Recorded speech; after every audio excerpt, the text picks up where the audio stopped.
The question is, do you feel safe? Do I feel safe?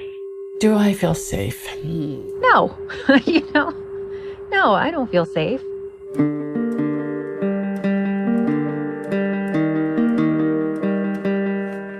Automatically, it makes me think of the recent pandemic. At the beginning of that, I did feel a certain protection, focusing more on home life and family and the slowness of it. As it continues, I guess I feel less safe, and that's just because I don't like going out into the world right now with this new normal. The fear of catching that disease, certainly the fear of my family and those I love catching that, it weighs on my mind heavily. I feel unsafe for children. For children being born into societies where us and them is the norm, not us together. I sit in my house and I look outside and I see this beautiful neighborhood. And then I see what's happening in the rest of the country. And,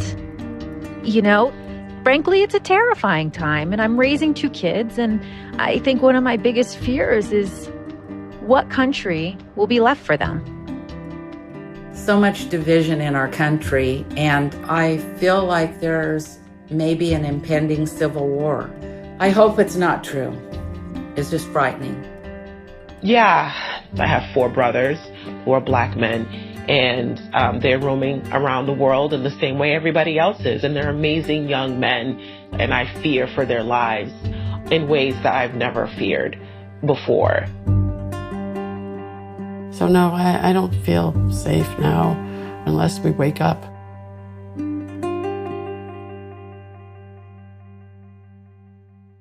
Hi, it's Lacey. A couple of weeks ago here on Things That Go Boom, we put out a call.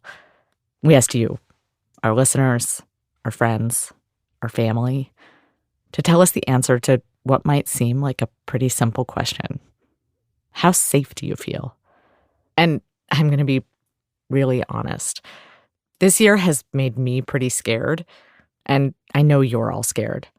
I also know that even in a good year, this show makes you all pretty anxious.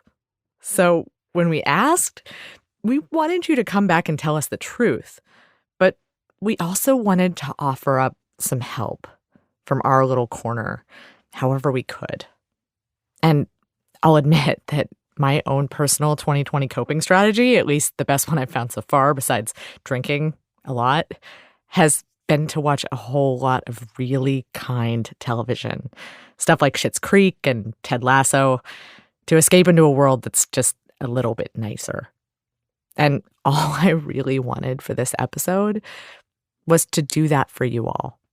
To give you something kind, something hopeful, and something to make you feel a little less afraid. But that's where it all fell apart, because this is a show about national security. And national security stuff is actually really, really scary most of the time. And just averting our eyes, I'm not actually sure, after trying and failing to write a really, truly hopeful episode, that that's the right move. So on this episode, the first of our brand new season 4, what we really want to do instead, in the wake of our recent election, is talk about the connection between fear and violence, and how we and the people we choose to lead us through that fear can do better. I'm Lacey Healy, and this is Things That Go Boom. What is actually going on with the economy nowadays? The price of gas? Inflation? Are we in a recession? I'm Jeff Guo, co-host of NPR's Planet Money.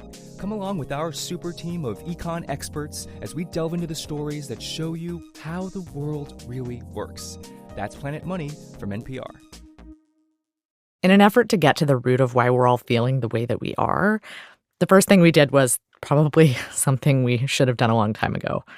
We reached out to a psychiatrist, Dr. Arash Javanbakht, who, and this is important, has a giant famous dog. He's a Great Pyrenees, Jasper. You just Google Jasper Ann Arbor, you will see all articles about this guy just because he's handsome.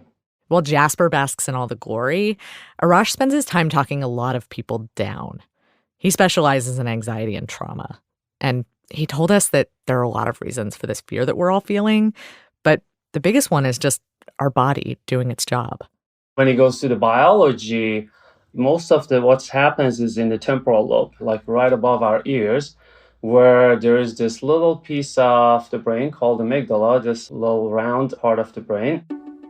Amygdala's job is anytime I'm exposed to a cue in my environment, amygdala decides whether I should eat it, have sex with it, run away from it, or attack it. Basically, salience detection at a very primitive animal level.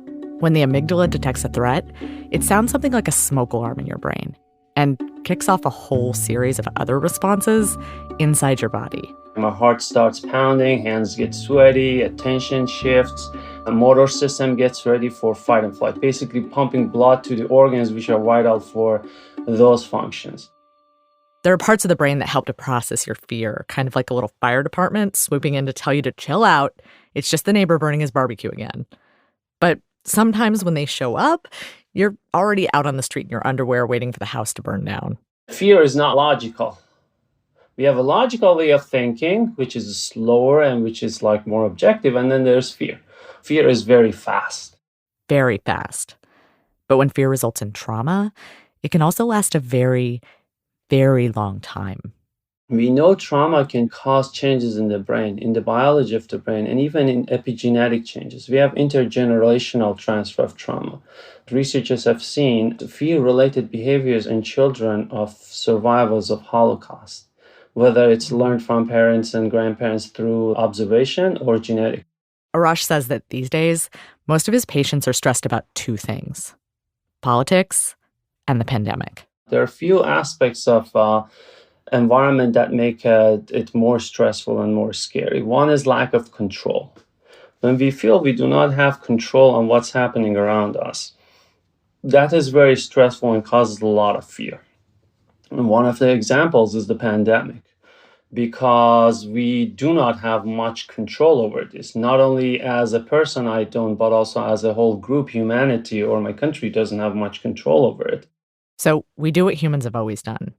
We turn to each other for information, to learn what's safe and what's not. 50,000 years ago, if the elders of the tribe or my parents told me, don't go to that part of the woods because a couple of us went there and never came back, well, it would make sense for me to be afraid of that area of the woods.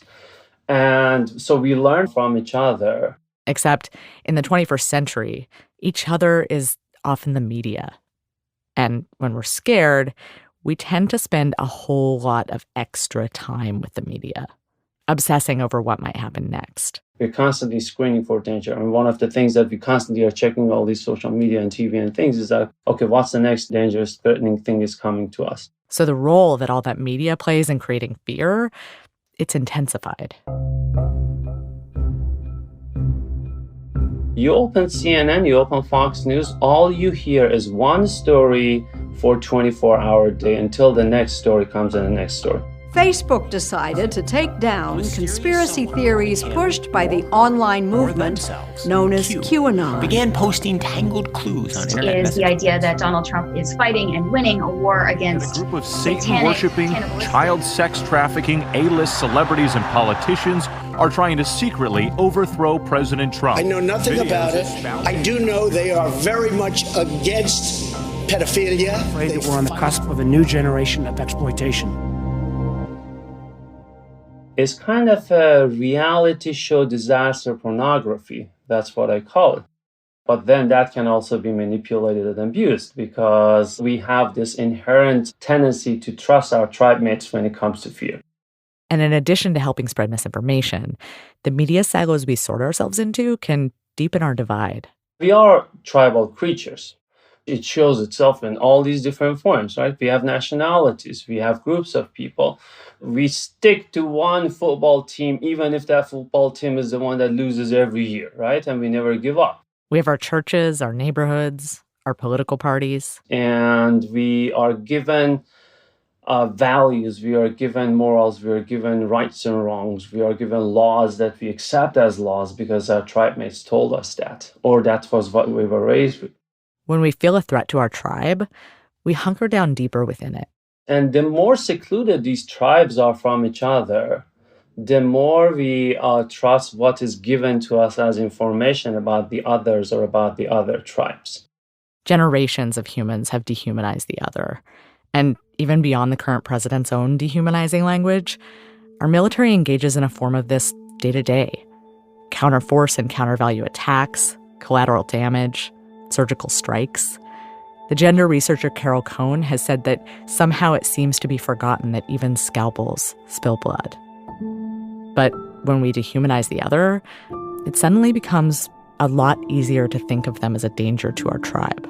They're coming for us, they're coming for our resources, they're coming for our kids, they're coming for our jobs, they're coming for our lives, they're coming for our even culture. They're coming to take away my culture from me. Fear is so primitive and so strong within us that it alone can lead us to violence. Aggression is the other side of fear. What's the function of fear? Protecting us from destruction of me, destruction of my gene pool and my tribe's gene pool. So we won't see anything other than the immediate threat or what is sold to us as a threat. So we can easily turn to aggression.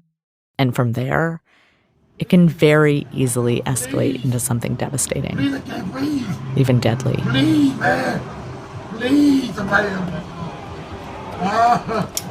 Then we turn to stupid weapons and we are ready and willing to go destroy them, whether that destruction is in the form of the worst form, killing a person, or destroying their temples, or destroying them over social media. Well, you got him down, man. Let him breathe, least, man. How much have, throughout the history, we killed brutally, heartlessly other humans just for the sake of tribalism and nationalism or religion? So here we are in 2020, and it feels like fear is all around.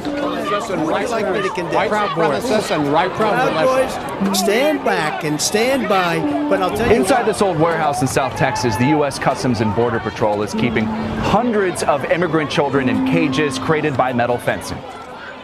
When we come back, we'll talk about what it means to lead a terrified country away from violence.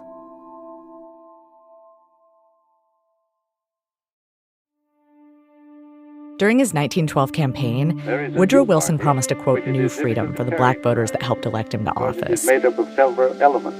But all that turned around pretty fast. Made up of three elements in particular. In the first weeks of his presidency, he gave into pressure from cabinet members to resegregate the federal government. And after facing opposition from the Senate, he began to fill key appointments with white men, even nominating a white man to be ambassador to Haiti. The country probably should have seen it coming, though. Born in Virginia and raised in Georgia and South Carolina, Wilson had actually written previously in support of the KKK. And he'd also written against black suffrage on the grounds that the dominance of an ignorant and inferior race was justly dreaded. By Wilson's second term, the country was at war with Germany. And in an effort to unite the country around the war effort, Wilson actually embarked on a campaign of propaganda, intimidation, and outright suppression of newspapers that opposed the war. Eventually, the 1918 Sedition Act made it a crime to say anything the government perceived as harmful to the country or the war effort, effectively muzzling the press. When the pandemic, widely known as the Spanish flu, began to spread inside the U.S., doctors tried to use the press to warn citizens that it was dangerous. But newspaper editors, maybe fearful of the repercussions, refused to run articles or print their letters. Throughout the course of the pandemic, Wilson never, not even once, publicly acknowledged the disease, not even when he himself came down with the flu. As a result, city and county officials were left to make their own decisions about when to close schools, stop travel, and forbid public gatherings. Cities that passed mask ordinances struggled to enforce them. So they started doling out punishments to so-called mask slackers. Things like fines, prison sentences, and public shaming, like having your name printed in the paper. In one incident that resulted from all of this, a local health officer in San Francisco named Henry D. Miller actually shot a man in front of a downtown drugstore after the man refused to put on a mask. In the struggle, Miller also shot 2 innocent bystanders. They all survived, but the incident should give you a sense of just how tense things were. When Black soldiers came back from the war, they returned to a country ravaged by the pandemic and, in many ways, a country more segregated than the one that they left. Lynchings and Jim Crow laws were rampant, and in the summer of 1919, just after the third wave of the flu swept the country, race riots broke out in Chicago, D.C., and at least 24 other cities. Hundreds died. The riots didn't lead to any sweeping change, but they did mark the beginning of a growing willingness among Black Americans to fight for their rights, as more light shone on the oppression and injustice of Jim Crow laws that had been racking the Black community for decades.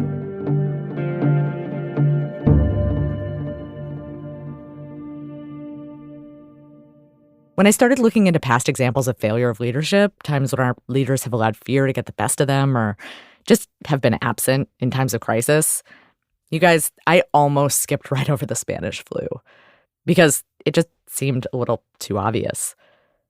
But when I did start doing a little digging, well, nobody's been shot for refusing to wear a mask, but the number of parallels between these two moments, separated by a century, are certainly notable. This summer, our country's history of inequality reached another inflection point.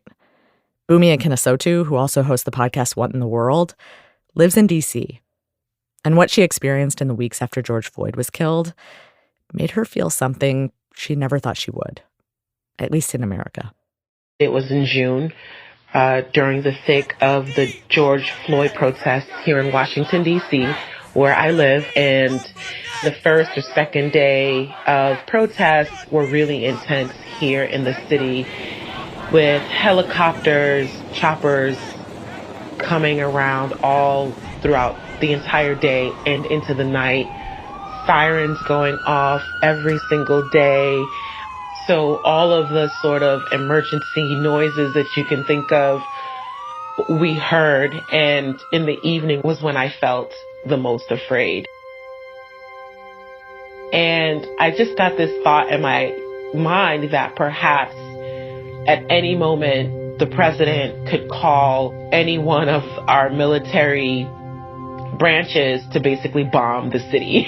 I just felt completely like not in control, not safe, and thought that he could tell the military to bomb us and that would be the end of it, and I would be the first to go and there would be nowhere to escape to. So I packed my bags and I left the city to the suburbs of Virginia, deep into Virginia, to stay with a friend and her family until things cooled off in the city. And I never felt that unsafe in my entire life living in America, born and raised here.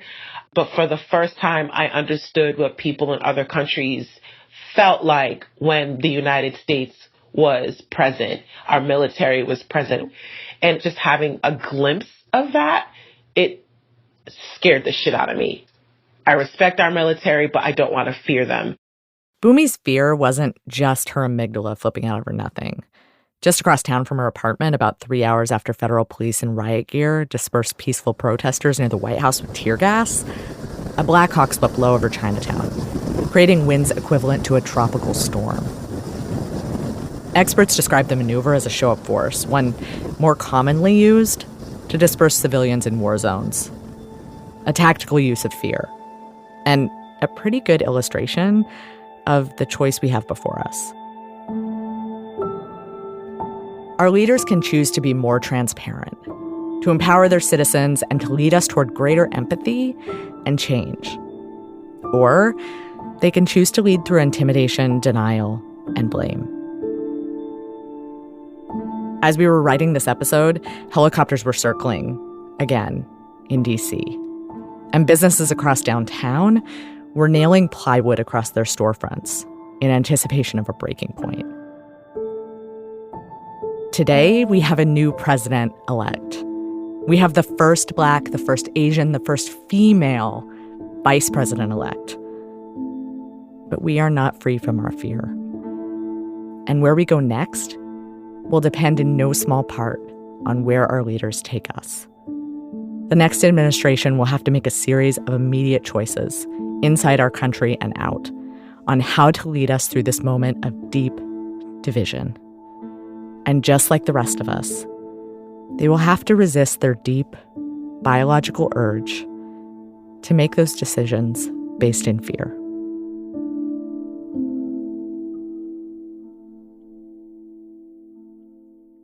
Leaders, particularly presidential leaders, we say don't have a say-so in our day-to-day lives. But the reality is that presidents are elected for a reason. Presidents are supposed to protect in this country. And I think presidents are supposed to embody the values that we hold dear and to do what's best for the country, for all of its people. So, in this time of fear and anxiety, of uncertainty and unrest, what might make us feel safer? Nothing profound. The first is to finally get rid of COVID, get back to dealing with some of the systemic issues we have with police brutality, and getting, our country back together, just getting our country back together. And there is hope. Hope in the sense of this will sometime end and we can move on with our lives into a normal instead of a new normal. We need to get curious and care about others and try to create a bridge. Giving back to the community, taking care of each other and the world that we live in. So we do our best to make things go well. We do our best to make people have good lives, be healthy, be happy. So long as we can utilize our own fear, then we can actually turn it into energy and motivation that helps us try to change things and create a positivity. It's really up to each individual person to make an effort. But it takes work, not guilt, and not us and them. And it really takes some compassion for ourselves. Even amongst our differences, human interaction is so important. Because that's what ultimately keeps us alive.